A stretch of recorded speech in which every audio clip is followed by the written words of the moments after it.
Hey guys. What's up? I know the settings probably look completely different than what you guys are used to. And that is because I'm having a little staycation getaway with my mans, but I could not let that be a reason to not get you guys your videos. So I am here, okay? I'm here, so bear with me. I'm doing a little bit of natural light right now. I'm trying to see, I should have covered up that. I should have angled myself differently, but nonetheless, I'm here and I'm here to give you guys my recap and review for Basketball Wives Season 10, Episode 7. So let's get into it. As usual, I am Janice or Barb. Just do not call me Janice or Barbara. And let's get into the video, shall we? Okay, guys, so this episode began with Jackie, Angel, and Duffy. They're like meeting up to basically kick off Duffy's birthday. And Jackie looks, actually, I just lied. I don't know why I said Angel. It was Jackie, Malaysia, and Duffy. I wrote Angel, but that's not what I meant. So it shows them all sitting down, and Jackie looks real spiffy, Jackie, her fashions and her style, like, they be giving, it be giving, like, a lot of miss. It be giving miss a lot. So, she looks, okay, she looks good. So, of course, Duffy's like, wait, did Malaysia get you dressed? Or, what's up with that? And Jackie's like, okay, so what do you think I've done all of these years to keep Doug here for 26 years? Like, I know what I'm doing, okay? Like, get with it. You guys could stand to learn a thing or two from me, okay? Okay, Jackie. Anyway, so Duffy lets the girls know that she would like to do her birthday in Vegas this year, and she's also going to be DJing her last show with French, and she's going to charter a private jet, and it's going to be great, right? It's going to be great. She wants all of the girls there. She wants all the ladies there. And we kind of start talking about, this being her last show. So what is next? What are you thinking? What's it going to be? And she says that she is really setting her sights on executive producing, and she's going to ask French to do an album with her or whatever to get his hominous dominance on it. I don't know. And like I said before, everyone's invited, which means Malaysia's, slightly apprehensive, whatever. Anyway, moving right along.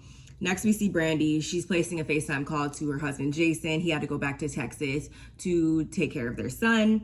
And she says how she's still very scared about the news, the health scare that she's currently going through. Hopefully, yes, it is just a scare and it's not anything that is going to take her out of remission. And, rightfully so. I would feel definitely the same way. Like, this was one of the hardest things you battled through, in your life. And you also may still want another child in the future. You still are in your childbearing years. So I could see how this could be something that could really just throw you completely off your square. She says that her blood work was good, but since she's having these reoccurring issues with her ovaries that are remaining, that they are suggesting she get a full hysterectomy. So she feels as though if she does that, like I said before, this will mean that she can't carry any kids in the future, and that'll also in turn make her feel like not a full woman, since she won't, she'll be ovary free and all of that. So I'm just like, I don't ever want anyone to feel like, and I don't have kids, but I would hate to ever hear anyone say they feel as though they're less of a woman because something that is beyond their control. Like, you are still just as much of a woman. You have, if you're just basing it upon creating life, you've already created life. You have a beautiful child already, and it's not your fault, and it shouldn't make you feel any less than because, again, something beyond your control. There's so many other attributes and features that we have that make us the women we are. So I hope since then she's gotten all of her results back, and again, I hope it was just a scare. So throughout this entire conversation, it gets pretty emotional, and then Jason also, he suggests having a baby before embarking on potentially getting a hysterectomy. And I'm like,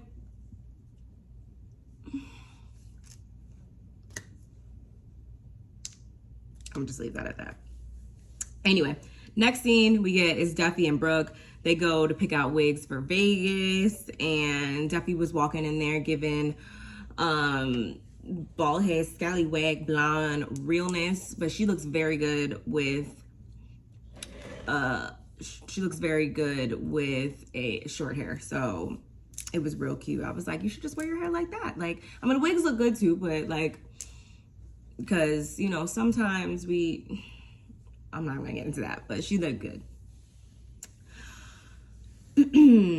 And Brooke also starts talking again about her IVF journey and how she's potentially looking to go do a second round of that. Or is this her second or third round?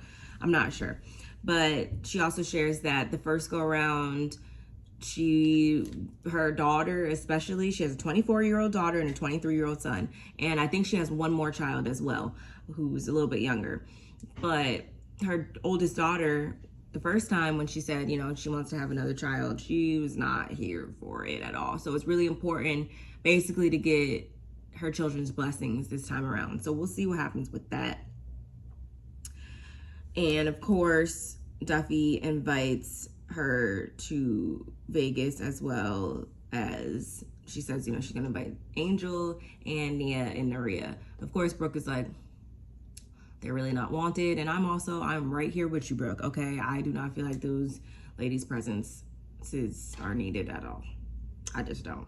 I don't even know why they came back, but other people weren't asked back. Anyway, whatever.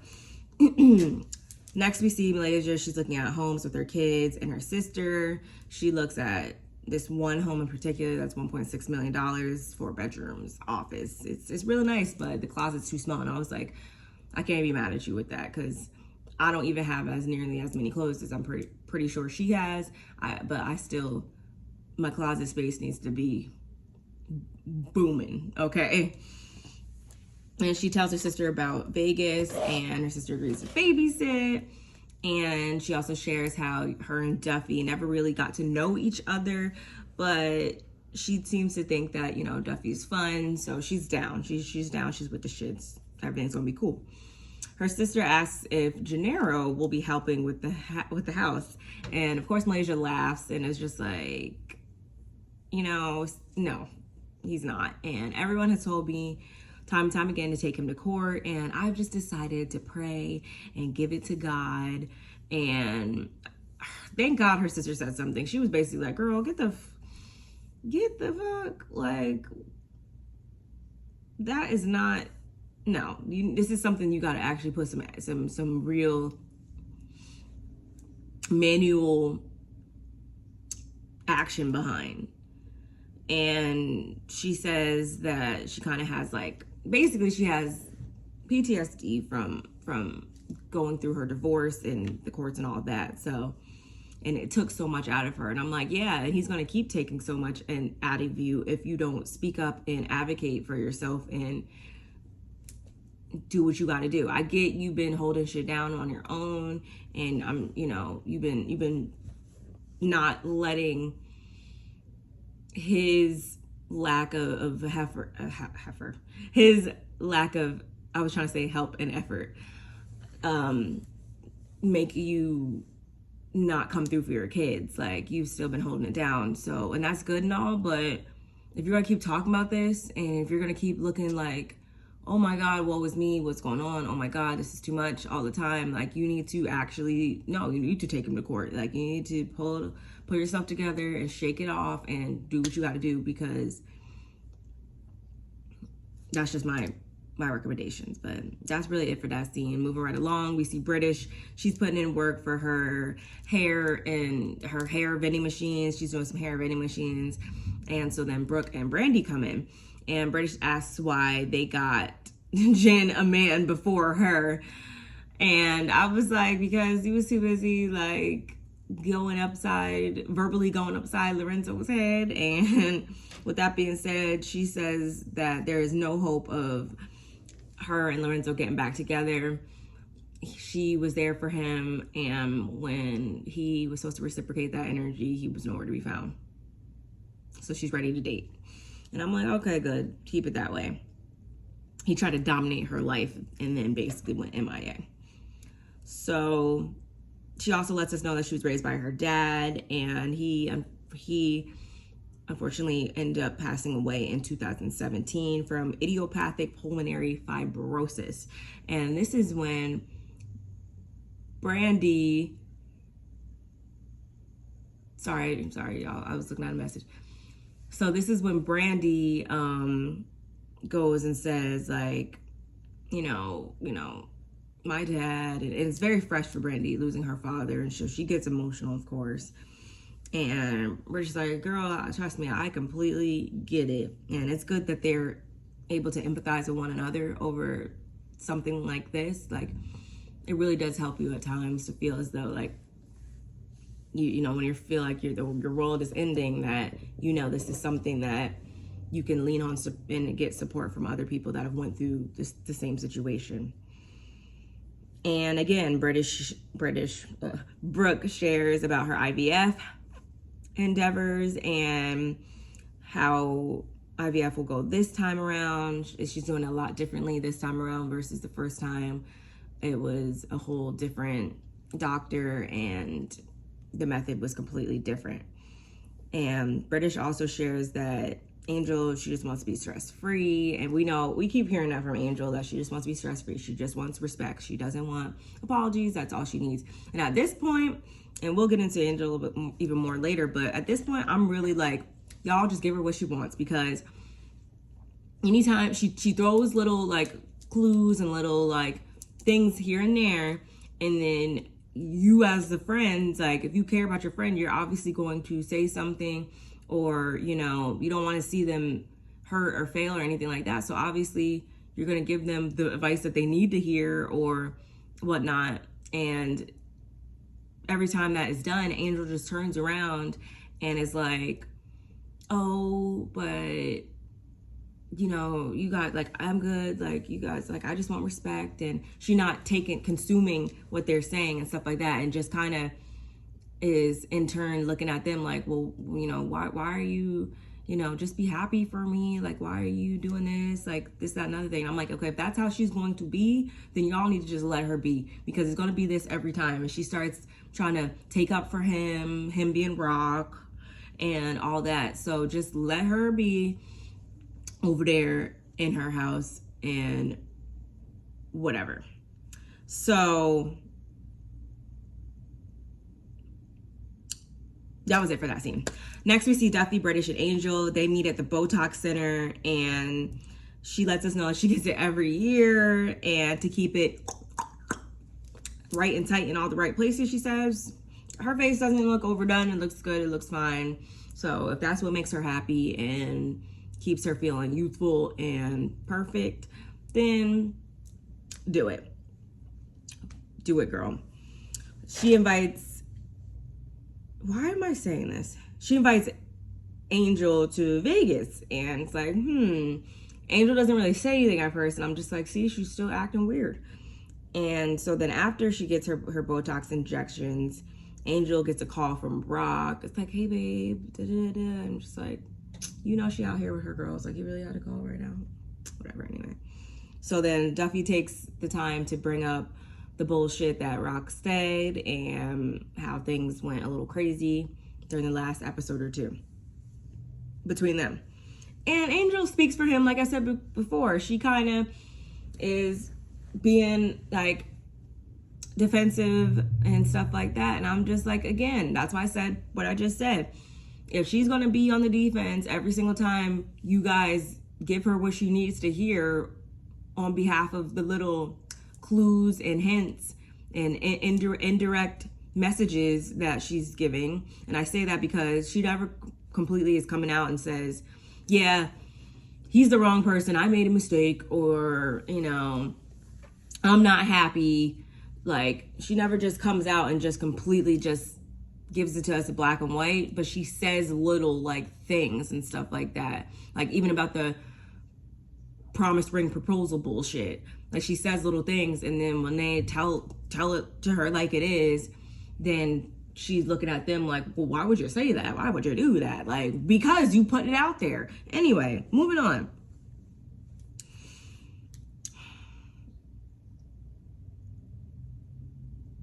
Yeah, so she tries to speak for him kind of, but she's clearly still torn up about it. But they kind of end on things being like, okay, we've never had any crazy big blow-ups between the two of us. So, you know, we're good. Let's just move on. And it is what it is. And I was like, thank God. So next we get the scene with Brooke and her kids. They're out like kind of at like a Dave and Buster's type place, playing games, real cute. And she says, you know, she's super nervous to tell them about the IVF news, but she winds up telling them, and they're like, you know, when will this happen? Like, why after all these years? Like, because like I said before, they're, you know, in their 20s, and I'm not sure how old her youngest child is, but probably out of diapers, clearly. And then her husband also has 3 kids. So they just want to create something together, which is very common when people blend families and stuff like that. Typically, they'll want to, you know, have a child together as well. Like, it's all there. It's all one big family, but of course, it's always going to be a different level of a different intimate connection if you can, you know, come together and create this beautiful child. So I understand that. But why did I write ghetto? Somebody must have said something about it being ghetto, I guess. Because they're like, yeah, because we this big, and like, what happens when we have kids? Like, our kids are going to be like all the same ages? Like, that's crazy or whatever. And that's funny. That's funny. And it actually makes me laugh because my mom is actually like 2 years older than her oldest like nephew. So they basically grew up like as siblings too, which it's just different, especially if you had kids younger and stuff like that. And if God has blessed you with the abilities to continue to have kids as you get older, happy, healthy, and safely, it just happens sometimes. So, but I did find funny. But ultimately, Kayla says, you know, she would be honored, but at the end of the day, you know, it'll be different with them not being in the house. I think it was more so just apprehension and just like making sure like, hey, you do know, like, we're not gonna be there to help, and you know, this could potentially, like, what if we're not as close because we're not in the house and stuff like that. It was more so just concerns than it was like just like no. But in the end, I think they do support their mom's decision, so good on them. Next, we head over to some boutique with Nia and Aria, and Duffy told all the ladies that she wants them in pink as they embark to Vegas or whatever. And Nia's like, she picks up this like red dress or something like that, and she lets it be known that she doesn't really like to follow rules. And we're like, yeah, that's exactly your problem is, yeah, you don't like to follow rules, and you just be doing whatever the fuck you want and when you want. And clearly that just doesn't sit well with some of the ladies, and doesn't really sit well with me either. I don't know why you're here again. But then Malaysia comes through, and she says, you know, she still hasn't found a house. She's just been going through it, and 2 kids, 2 bedrooms. Her sister's there too, like that whole thing. But she's ready to have fun and be free of drama. So then Nia brings up wanting to apologize to Angel again. And I'm like, just leave that girl alone and go away. That's how I see it at this point. That is my way of resolving this. Leave her alone and go away. And I'm trying to finish this video, y'all, because it is, if you guys see the sky right now, it is super overcast and I think it's about to pour any minute, and I don't want it to get super dark. It's already gotten a little bit dark, but we're gonna keep pushing it through, right? So Malaysia's whole thing is, if we don't give light to it, it'll go away. And I'm like, see, that's what you're doing in your own personal life, and your methods of resolving conflict and bullshit is not the method that works for everybody else, or that they should even be doing. Like, I don't even agree with that. Like, oh yeah, let's just ignore something, it's just gonna go away. Like, no, certain things don't just get better with time or whatever. Like, certain things need to be addressed, okay? So I don't know, Malaysia's just on some other shit this season, and I'm just like, I guess, yeah, that's what you've adopted in your own life, right? Just ignoring your issues with your baby daddy. Whatever. We catch back up with Brandy, and she's having another conversation with Jason, and she's still been getting second, third, fourth, fifth opinions from different doctors, and she still doesn't know if she is ready to do the full hysterectomy. And again, that's not an easy decision to make, so I totally understand where she's coming from with that. And it sucks that you even need to make that decision. You know, it sucks that you even need to go through this, but she, in the end, I know she'll make the best decision for herself, for her own well-being and all that, and we just gotta wait to find out what she decides in time, because for now she's like, you know, it just isn't the time for it. And I'm like, okay. So we head over to Angel's house. She's with Rock, and she tells him about speaking with Duffy, and he says he's not mad anymore because he is an extra drama queen, as we know, and just needs to be seen and heard all at the same time. And she fixes her Juvederm filled lips to say, are you okay with me, you know, going to Vegas? Excuse me, ma'am, how old are you? Let me see your driver's license, because last time I checked, you were grown as fuck and he is not your dad.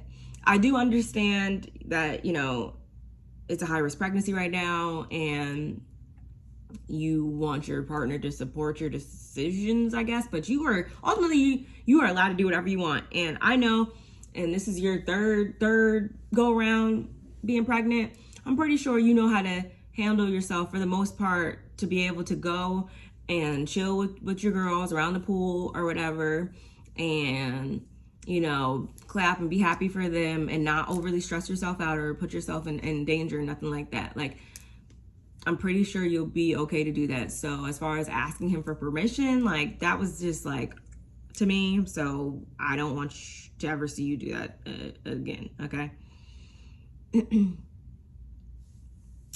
So that was really it for that scene. And the final scene, we get all the girls show up on the tarmac for the private jet in pink, and there's balloons, there's liquor, there's treats. It's real cute. Duffy's face is plastered all over, and I was like, that is what I would love to do one day. I just need some more coin, okay? And Vegas, if you don't know me, Vegas is one of my favorite places. So, in the States, one of my favorite places in the States. So I am here for it, and I can't wait to see next week's episode. But for now, she's happy and sad at the same time, though. But, you know, they're turning up in midair. Happy because of, you know, it's her birthday and she's with her girls and everything is cool, but sad because this is gonna be her last show.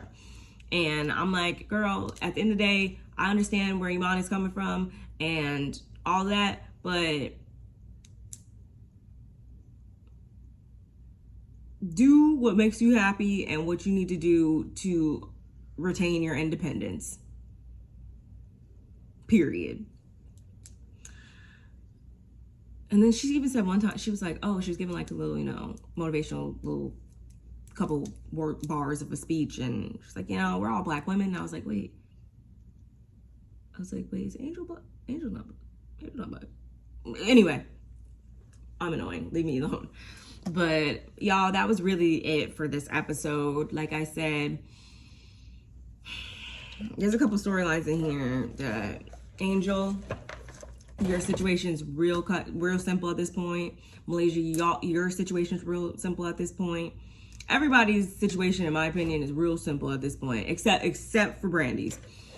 I understand that is something that you can't just make a decision on that on a whim just easily. So, but everybody else just about real simple. Duffy, real simple.